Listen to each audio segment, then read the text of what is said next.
या मोदकात ना नेहमीचा नारळ गुळ आहे ना नेहमीचे सारण, मग आत आहे तरी काय? उकडीचा पारंपरिक मोदक तर तुम्ही खाल्लाच असेल, पण गुलकंदाचे हे रॉयल सारण भरून बनवलेला मोदक नक्कीच हटके आहे. उकडीचे मोदक तर आपण नेहमीच बनवतो, पण आज आपण बनवूया गुलकंदच्या रॉयल सारणाचे असे मोदक की एकदा खाल्ल्यावर नेहमीचे मोदक विसराल. उकड बनवताना भरपूर साऱ्या टिप्स मी या रेसिपीमध्ये दिलेल्या आहेत, त्यामुळे रेसिपी अगदी शेवटपर्यंत नक्की पहा. आणि हा मोदक सुद्धा खूप हटके आहे, त्यामुळे नक्कीच ही रेसिपी तुम्हाला आवडणारी आहे. लगेचच आपण आपल्या रेसिपीला सुरुवात करू. कढईमध्ये अर्धा चमचा खसखस घेतलेली आहे, ती छान खरपूस भाजून घेतलेली आहे. त्यानंतर अगदी थोड्याशा तुपामध्ये अगदी बारीक चिरून घेतलेला बदाम छान आपण खरपूस भाजून घेतलेला आहे. त्यानंतर काजू सुद्धा आपण अगदी बारीक चिरून घेतलेले आहेत आणि ते सुद्धा खरपूस भाजून घेतलेले आहेत. तुम्ही पाहू शकता अगदी थोडंसं तूप आपण इथं वापरलेलं आहे.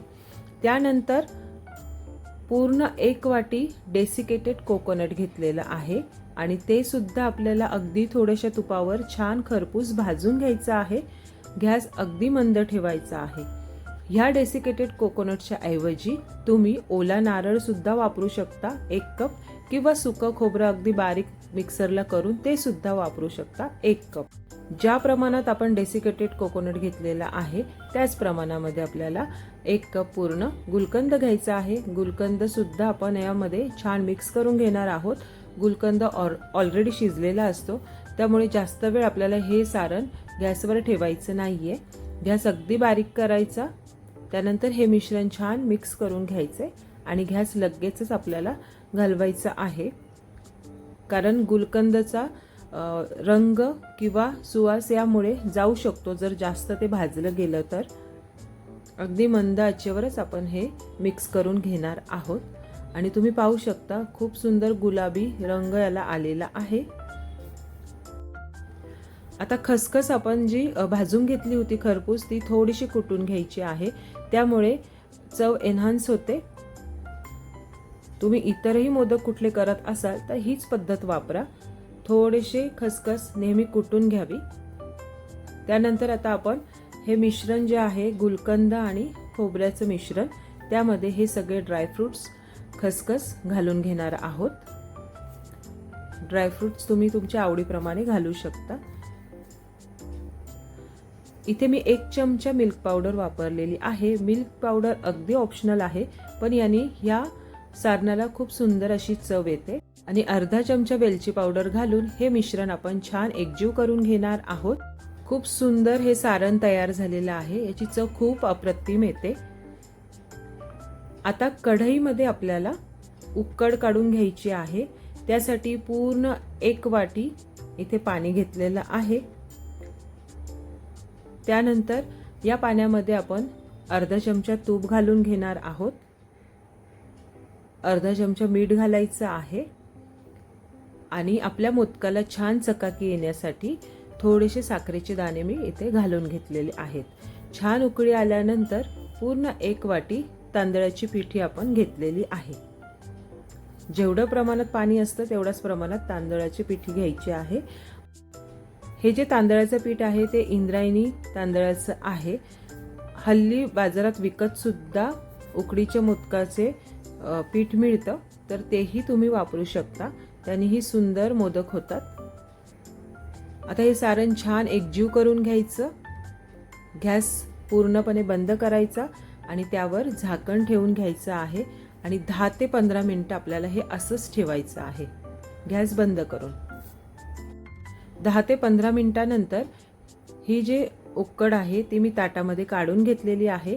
आणि गरम असल्यामुळे तुम्ही पेल्याच्या साह्याने किंवा तांब्याच्या साह्याने ही उकड अशी छान एकजीव करून घ्यायची आणि त्यानंतर थोडं थोडं कोमट पाणी लावून ही उकड छान एकजीव करून घ्यायची, मळून घ्यायची. उकडीचे मोदक करताना ही खूप महत्त्वाची टिप आहे. जेवढा वेळ आपण ही उकड छान मळून घेऊ तेवढे आपले मोदक छान लुसलुशीत होतात. हे पीठ खूप जवळजवळ 10 ते 15 मिनिटं अशाच पद्धतीने तुम्ही मळून घ्यायचं आहे. तर आपले मोदकाचं जी पारी असते ती खूप सुंदर बनते आणि मोदक तोंडात घालताच विरघळतात, इतके सुंदर हे मोदक होतात। अशा पद्धतीने मी 2 भाग केलेले आहेत आणि हाताच्या साहाय्याने जेवढं मळता येईल तेवढं ही उकड मी मळून घेतलेली आहे। इथेच जास्त आपल्याला वेळ द्यावा लागतो आणि जेवढा जास्त वेळ द्याल तेवढे तुमचे मोदक खूप सुंदर होतात। जेवढी मेहनत इथे जास्त असेल तेवढे मोदक सुद्धा खूप छान असतात। आता छान एकजीव करून घेतलेला आहे मी। थोडंसं तूप लावू शकता मध्ये मध्ये हाताला आणि एकजीव करून हा गोळा आपला आता तयार झालेला आहे। आता आपलं मोदकाचं सारण सुद्धा तयार आहे आणि मोदकाचं पीठ म्हणजे उकड सुद्धा आपली तयार झालेली आहे। आता आपण छान मोदक तयार करायला घेऊयात। हाताने पारी करून सुद्धा हा मोदक आपण बनवू शकतो, पण इथे मी तुम्हाला साच्यामध्ये मोदक कसे बनवायचे हे दाखवणार आहे। आणि नेक्स्ट रेसिपी म्हणजे पारंपरिक उकडीचे मोदक ही सुद्धा मी टाकणार आहे। त्यामध्ये हाताने पारी कशी करायची किंवा मोदकाला छान आकार कसा द्यायचा याचा व्हिडिओ मी तुम्हाला शेअर करणार आहे, तोही तुम्ही नक्की पहा। त्याच्यामध्ये सुद्धा खूप साऱ्या टिप्स मी देणार आहे। आता मोदकाच्या साच्यामध्ये अशा पद्धतीने आपण उकड घ्यायची आहे। मोदकाचा साचा थोडा मोठा आहे, त्यामुळे उकड सुद्धा आपण किंवा जो गोळा घेणार आहोत तो सुद्धा जरासा मोठा घ्यायचा आहे। आणि अशा पद्धतीने आपण ही पारी तयार करून घेतलेली आहे आणि थोडंसं उकडचा जो भाग असतो किंवा एक्स्ट्रा जे पीठ असतं अशा पद्धतीने बाहेर काढायचं आहे। आणि जेव्हा आपण सारण भरतो तेव्हा हे वरती आलेलं जी उकड आहे तीच आपल्याला आतमध्ये प्रेस करून घ्यायची, म्हणजे आपला मोदक एकसंध होतो। खालचा भाग खाली राहत नाही आणि मोदक वरती राहत नाही। बऱ्याच वेळा आपण उकडताना खाली जर वेगळी पिठी लावली तर मोदक बऱ्याच वेळा तुटतो। तर अशा पद्धतीने एकसंध मोदक होण्यासाठी हेच पीठ आपल्याला असं मुडपून घ्यायचं आहे आणि अगदी थोडंसं वरतून वेगळी पिठी लावायची आणि सुंदर आपला मोदक आपला तयार झालेला आहे। तुम्ही पाहू शकता एकसंध असा मोदक हा तयार होतो। खूप सुंदर असा आकार आलेला आहे। दुसरे मोदकही मी बनवून घेत आहे आणि एवढ्या प्रमाणामध्ये साचा मोठा असल्यामुळे 7 मोदक तयार झालेले आहेत माझे। साचा जर छोटा असेल तर 11 मोदक बरोबर होतात। तुम्ही पाहू शकता अतिशय सुंदर असे मोदक तयार झालेले आहे। एकसंध असे मोदक तयार झालेले आहेत।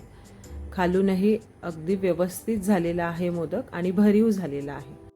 मोदक वाफवताना सुद्धा खूप साऱ्या टिप्स आहेत।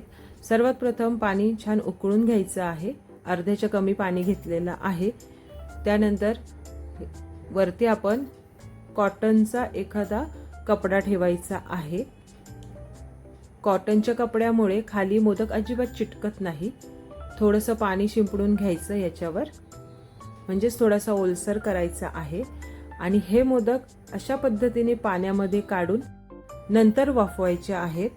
असं केल्यामुळे मोदक अजिबात कोरडे पडत नाही आणि खूप सुंदर लुसलुशीत आणि तोंडात टाकताच विरघळतात। खूप सुंदर अप्रतिम याची चव येते।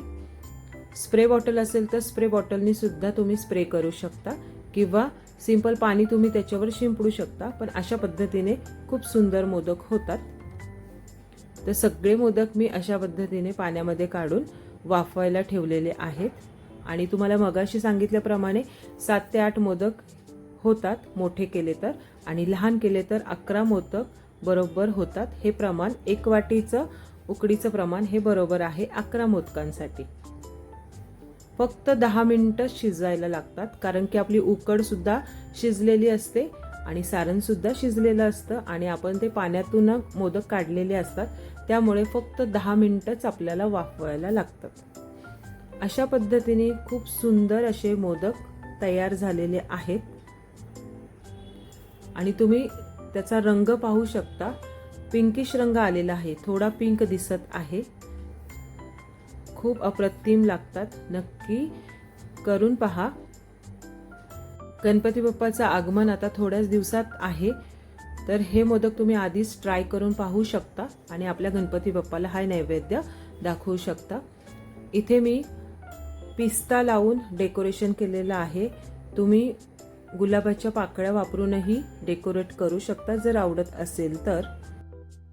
एक मोदक इथे मी तुम्हाला कापून दाखवत आहे।